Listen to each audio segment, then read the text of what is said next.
ran out of black filament, so I gotta use gray. Friggin' sucks. But it is what it is. Hey guys, how's it going today? You think that's the one I printed? I actually got another one right here. We're gonna go install this in the garage. But that's not what this video is about. Where did I put the bag of stuff? I think it's downstairs. So obviously this is coming out way after the first boat video because I'm kind of like 2 weeks ahead. And the reason for that is because this weekend coming up, I don't know if I'm gonna be able to film because there's a lot of shit happening in North Bay. We have some band coming to Lou Dogs called The Unknowns, and they play a lot of cover songs. I kind of want to go see that. We have Puts In Fest on Saturday. Not sure if I'm going to bother filming that because like you need to see me friggin' $20 puts in, but then again I might not buy any puts in. Where did I put the bag? That's right there. I don't know what the hell I'm freaking out about. I took your advice on the boat, but anyway, back on topic. So Puts In Fest, and then a local community is putting on a show at the waterfront, and then at night we have wrestling on Saturday. So my Saturday is pretty jam-packed, and Sunday is supposed to be nice, and that's gonna be my only day to film, and I want to do that dollar store haul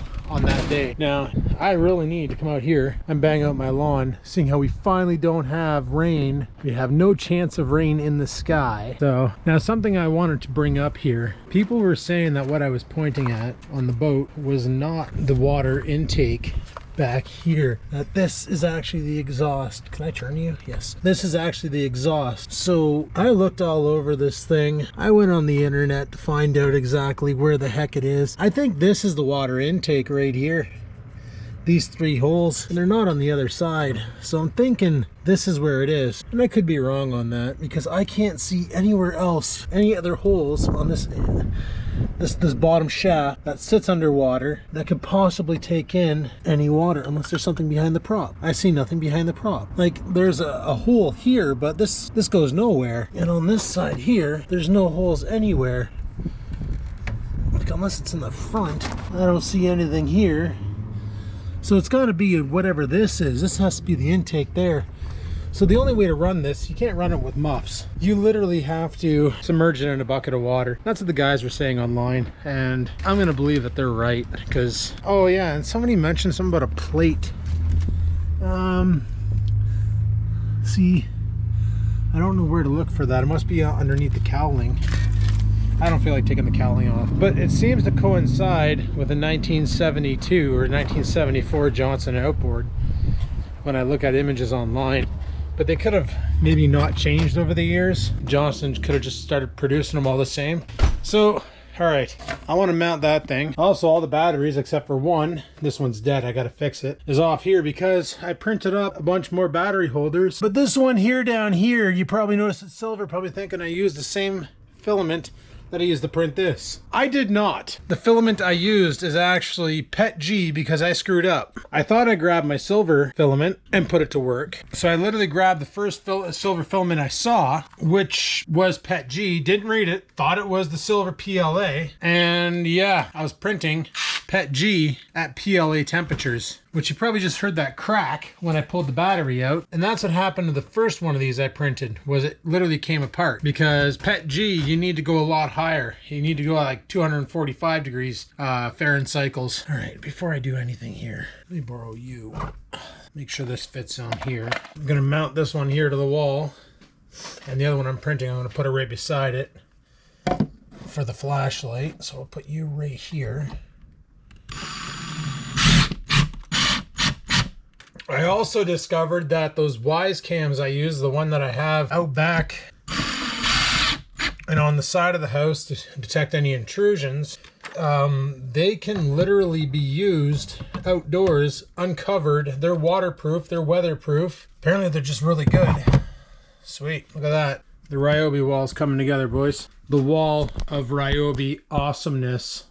Next I need to get my skill saw, put that here. Put another mount there because I'll probably end up getting another power tool that I can put down here. Yeah. Kind of want the jigsaw too, but I have no use for it. But so we got our battery storage there. Battery storage there for the lawnmower. Got to set up my anchor for my yak. And if everything goes well Sunday, I'm going to be launching the yak. Oh yeah, I went to Canadian Tire after work. Forgot about that, and I took your guys' advice. We're going to try running fresh gas in the boat. I didn't know how that little primer bulb worked. I did use it on when I tried to start the boat, but I only like squeezed it like 4 times. And you guys are saying squeeze it till she's rock solid. Well, I didn't do that, so we're gonna do that. I got some Marine Premium Plus 2-cycle Pennzoil oil here. I just bought a small container.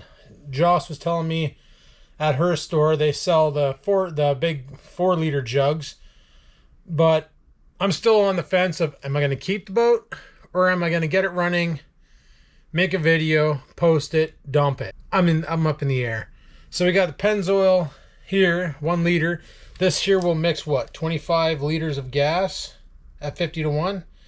This will do 50 liters of gas at 50 to 1 because it's 500 milliliters for 25 liters. Also, something I've never bought that you guys have told me I should be using in my Trans Am, potentially my truck, and the boat, some freaking seafoam. I've never used this stuff. I looked it up online. People on YouTube talking about it, saying it's amazing. It's probably one of the best additives you can ever put into an engine. It brings them back to life. One lady on YouTube was like, her Honda Civic was smoking so bad, like it was like the exhaust just blowing black smoke. I don't know if she's putting on a show because she's marketed by the company, but let me tell you, the show she put on was enough to make me go, maybe this shit works. So I bought a bottle for the Firebird. We're gonna dump it in the gas tank. Apparently you can mix it with the oil, and some people do pour it directly down the carb or throttle body. I'm not gonna do that because theoretically mixing it in with the gasoline, it's gonna do that anyway over time, because like a throttle body, the injectors sit outside of a throttle body aiming down into the throttle body, so it's gonna be squirting it down there all the time, mixing with the gas, giving you like a more of a diluted cleaning, but a cleaning nonetheless. So if it works for like a Honda Civic or Ram truck and all that with big V8 engine, a bottle in the Firebird should be more than enough. It's actually going to be, if I put the whole bottle in there and fill it with gas, I'm going to have still higher concentration than what the bottle calls for, because they say to put an ounce for every 10 liters of gas, and I don't know how many ounces this bottle is. I think it was a 16-ounce bottle. I believe this is a 16-ounce bottle, so that's good for like 160 liters. The Firebird can only chew back like 60 liters, so I'm gonna be 100 liters over. But they're saying like, oh, put in 1 to 2 bottles and just don't worry about it and stuff. And so I'm just gonna go ahead and do that and not worry about it and stuff, like they say on the ad. I'm gonna drag this thing outside here and peel all this mold and gross stuff off. I think I still have that spatula over here somewhere. The putty knife. I had a putty knife. I thought I had a putty knife. I had one like last time I cleaned this thing. We're all working my... There it is. Start singing. You're lucky I found this. Now you don't have to put up with me. But yeah, so this weekend's gonna be, by hectic I mean I'm gonna have a lot of stuff to do. I don't see it being YouTube friendly due to YouTube and their copyright claims and stuff. Because like Puts-In Fest, they play copyright music down there to get the crowd all, you know, hopped up and stuff. And I don't think they're getting local bands to play. They did the one year, but now the local bands will be not there. So on the event at the waterfront, the community event, it's going to be all copyright music, so can't really film any of that. This is pretty gross. For a lawnmower that doesn't run on oil, it looks like this grass in here kind of saw some. Like seriously, that's pretty disgusting. So yeah, but anyway, back on topic. I'm going to put maybe half...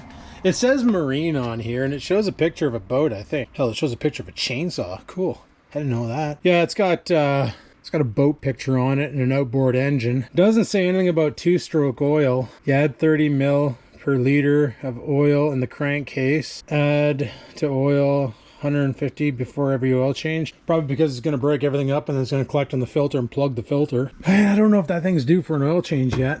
I had the oil change done in 2019, but I've only put like maybe 150 kilometers on that new oil. So it's probably still fresh. I don't think oil spoils like milk. My Christ, it survived in the ground. Decomposed dinosaurs for so long. Oh man, there we go. There's some batteries in this pig. Get back there and clear that lawn. The front lawn's the worst one. Like holy shit. I woke up one day, walked outside, and like, look at all these friggin', I think they're dandelions. Yeah, they're dandelions. Look at these. They're just everywhere. Crazy. Yeah, I had my uncle come over and stake this into the ground. There you go, because that's what they're trying to do. How you guys have it in the US, where when you go to the hospital you got to pay for stuff? Well, they want to do that up here in Ontario. They want to basically make it so that all the taxes we pay no longer cover healthcare. And by what they're doing is now you go to the hospital and you go sit and emerge. You're there for a good 8 to 16 hours until they finally look you over. The doctors aren't busy, they just don't give a shit. And I discovered that when a buddy of mine went to the hospital. He went in for, I can't remember what, but he was in there forever. Oh, he had an injury. And it was pretty bad. But yeah, he had to wait for 8 hours because they didn't deem it life-threatening and didn't give two shits. You know, Dad went in there for something. He had to wait forever. Mom went in there for something. She had to wait forever. I have friends who brought their kids in there, had to wait forever. Doctors weren't busy. It's just, they want to privatize.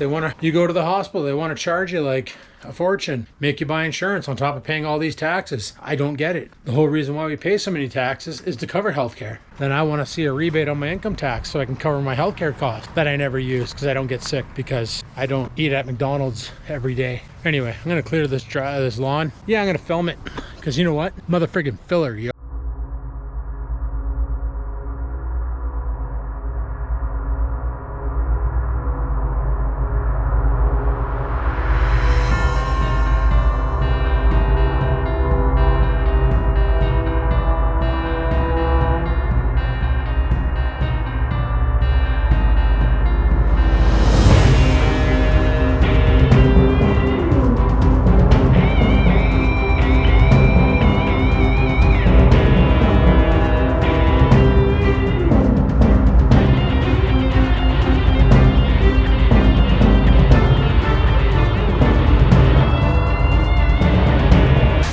We're all done. Let me tell you, that was a dumb scene to shoot. Put you guys right on the lawn and I shot the friggin' douse of grass at you, because let me tell you, this tripod and this GoPro, absolutely filthy right now. I got you guys covered in dead grass and dandelion shit. Oh my God, what was I thinking? Hopefully the shot was worth it. I have no idea what it looks like. I can't see the footage. Well, I could, but I don't want to. I want to be surprised during post. Not gonna fire this thing up tonight. We'll see what we get up to on Sunday. Weather permitting, I'm either gonna do the dollar store bag, which I put over here, or we'll work on the boat. But it seems you guys really like it when I make videos about two different topics. Seems to be computer shit or motor shit. Like if I'm dicking around with the boat, you guys are into it. Tons of views. By tons, I mean over 1,000. To me, that's tons. If I'm dicking around with the car, tons of views. If I'm dicking around with a computer, upgrading it, even a simple video of me installing a solid state drive and 32 gigs of RAM into a computer, for some reason to this day, is still getting more views than a video I'll post fresh per day. So that's whack. Like you guys remember back in the day when I went down to Crazy British Blokes? We didn't have Best Buy or Future Shop in this town yet. We were just getting it, but he had it. And I went there and I bought a netbook, an Acer dual core netbook. I was so excited about it. Well, that video to this day still getting views and people are still asking questions on how did I install that solid state drive, and I figured nobody would have these by now because nothing runs on them and they're garbage. But no, people still do. And for some reason, people love those videos. Like, maybe that's what I should focus on. But then again, I don't really care about the views. I'm just having fun making content, learning new techniques, and hopefully entertaining you guys, because that's what matters. Anyway, weed whack time. Anybody wondering, and I doubt there was, if I could plug in a battery while this rack was here? The answer is yes. In case anybody was wondering, but I doubt there was. But there might have been. So if there was, I answered your question. You're welcome. But no, it's true. Like, I drop a video that I think is pretty good. Like the fishing video did pretty good, despite the fact of missing a fish because Buddy called it. The drag wasn't set because on that shitty rod, just like this shitty rod, every time you cast, the settings get out of whack. Every freaking time. So I'm thinking for the gas, I'm just gonna get 5 liters. Should be more than enough just to get the boat started and running, and then take it out on the water. I got a couple of these little jerrys kicking around. I don't know what's in that one back there. I think that's another just empty 5-liter tank. I got this great big 25 liter. I can do 25 liters with that oil, I think. I think if I fill that up, it's just half a bottle, right? Yeah, but if I decide not to keep the boat, what am I gonna do? Give away the jerry can with it? I know I'm gonna take a loss on selling that boat if I go to sell it, but if it's running with the troller, like I priced out, people sell these motors all the time for $4,000 or 500 bucks. The boat's probably 1,000. Trailer, well, I got to do the wiring on it because my buddy, when he wired it, he was an idiot and that doesn't work. So I'm thinking these types of connections. One of these is your brake and one of these is left and right signal light, and then the white's probably your ground. But I'm gonna have to figure that out. I'm sure online I can get a wiring diagram on how that works, because it's either the brake is here, which I'm willing to bet yes, because look at that awesomeness. Like, that's electrical engineering 101 right there. I think there's a Marette in there. I'm pretty sure I'm feeling a Marette. Pretty sure you just like use house wiring tools on a freaking boat that goes underwater, because you know, when you're that good they call you mister. So I got to redo the wiring on the trailer, put my plate on it, either A, repaint the side of the boat red and then put new numbers on the front, or B, just go out and buy some Lee stick-on numbers and cover up his plate with the new one, which might be the route I go and not even give a shit about covering up the rest. If it leaks, well, I saw a commercial the other day where a guy had a giant leaking thing of water and he put tape on it. I think it was called Flex Seal. So we'll Flex Seal the bottom of the boat, because if it can hold back water like that, imagine what it could do to a boat. Flex Seal it, paint it, whatever, clean it up, make it so it doesn't sink, and then decide, do we want to keep it or sell it? Now, as far as backing up a trailer goes, I know the mistakes I was making. I've been watching a bunch of videos on it, and literally you don't need to make big turns, small corrections. Everything's small. Go slow, because if you go fast you're gonna screw up and you're gonna jackknife it. If you go slow, especially the long wheelbase on this thing, and I noticed that with the trailer dolly, small corrections really helped me put it back to where I needed to go, where overcorrecting just caused nothing but problems. So good to know. I'm just happy that this is done. Now I get to enjoy my weekend. Got martial arts tomorrow night, Friday night, potentially a concert. We'll see what happens there. Saturday, whole day of events. Sunday, potentially fishing with you guys. Working on the squeaker seeker. We'll see what happens. Anyway, thanks for watching. Hopefully you enjoyed today's video. If you did, like button. Any questions, comments, concerns, down below they go. And until next time, guys, peace the frig out.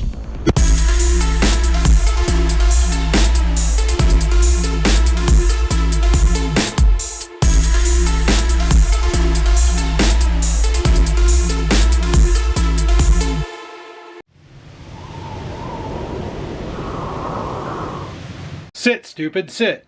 Good dog.